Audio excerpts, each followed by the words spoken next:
got to start slow so you don't have any injuries. And according to the CDC, physical activity is one of the most common New Year resolutions in the beginning of January. This call happened around 4:22 a.m. where this semi-truck slid off the highway exit and went down to this other ramp and then up to the overpass. Right now, we know that last night was a chaotic scene, and a lot of people are talking after a shooting occurred here at one of Beaumont's most popular parks. The house behind me was built back in the 1810s, originally from Louisiana. That house was transported on the Neches River and was brought here in Port Neches. As of 9:30 a.m. this morning, only 126 voters have voted at this polling location.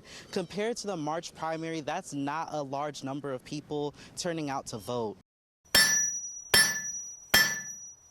They say books are mirrors of ourselves. That is the case for Rob Fleury after reading the story of King Arthur and his noble knights. Then at 12, Mom got me a library card at our local library.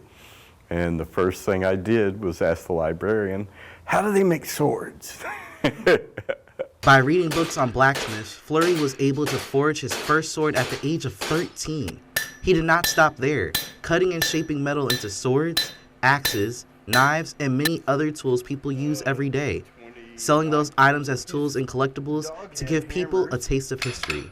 The ancient Persians and the Mesopotamians were the first blacksmiths. When they struck Spindletop here, blacksmiths made all the tools that they used to drill for the oil. Spindletop Museum Specialist Hope Meredith couldn't agree more, stating that Spindletop in the oil industry would not be possible without blacksmiths. She says when visitors come to the museum, they are excited to hear the clanging of a hammer. When we mention that we do have a volunteer blacksmith, they want to know when he comes, what are his hours, so that they can stop by just to see him. So certainly he is an attraction here. And although technology is advancing around the blacksmithing community, Fleury believes that the world will still need to depend on the blacksmiths just as much. Blacksmithing is technology. It is the very basics of our technological society. We're definitely a part of history that needs to be kept alive. She was the most genuine guy. Walked into a room, if you were sad, he's going to make you laugh just because he doesn't like people to be sad. In 2007, Joey Bruce and several family members gathered at their grandparents' property to help clean out a garage. Bruce spent the day hauling trash to a burn pile on a tractor, but later became sick and drove himself to the hospital.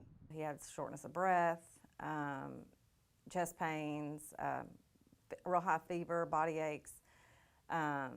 My parents called me about 7:30 that morning and said, hey, bring the boys up here. They need to see their dad before he passes. It was months later, after Joey had passed, that medical experts informed the family Joey had contracted hantavirus. The doctors at the time were confused of what it could have been. You know, they were all over the place. Chemical pneumonia, you know, what killed him so quick? He was a healthy 29-year-old.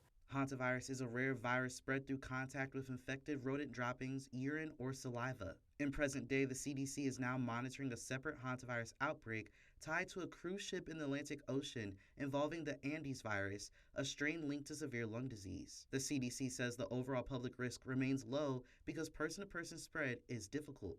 But online jokes and claims about the virus urged Deidre to share Joey's story. It is real. It is very real.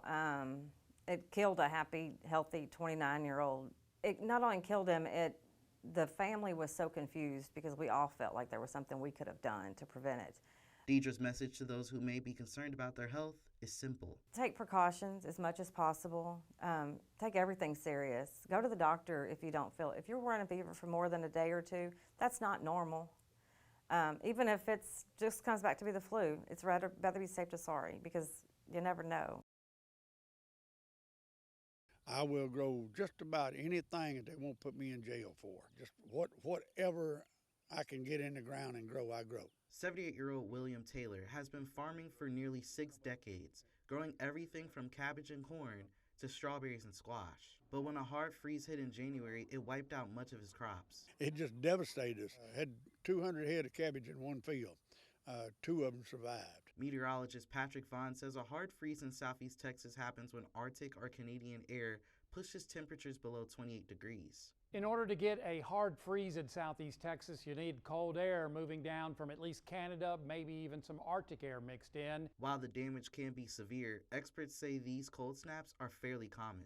Probably in excess of 50 to 60% probability each winter. We get 2 or 3 nights of very cold weather in an Arctic air mass, and then it moves on in. For farmers like Taylor, even a short freeze can mean thousands in losses and no safety net. Probably lost $3,000 or $4,000 total. Small produce farmers do not have insurance. You plant it. If you harvest it and make any money on it, good. If you don't harvest it and don't make any money on it, you just lost it. So we don't have insurance on small farms. Still, Taylor adapted, using creative methods like covering plants with paper towels to protect them from frost. Despite the setback, Taylor says recovery is already underway, with new crops expected in the coming weeks. But he says the bigger concern is the future of farming. When I first came to this area, we had 5 farmers that grew produce for sale. I'm it. The farmers are dying. We're getting old, we're dying. The young people don't want to do that.